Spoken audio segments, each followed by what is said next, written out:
overlook how I'm looking, but this is what the wind is doing right now. Like, it is heavy. Did anybody else know about a tropical storm that was supposed to come through Mississippi today? I sure didn't.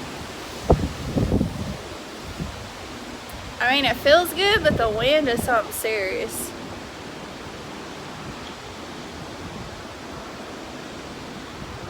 Y'all overlook my hair. Okay, so we're under a wind advisory until 2 o'clock, and they said gust. As you can see, they said gust is gonna be as high as 60 miles an hour.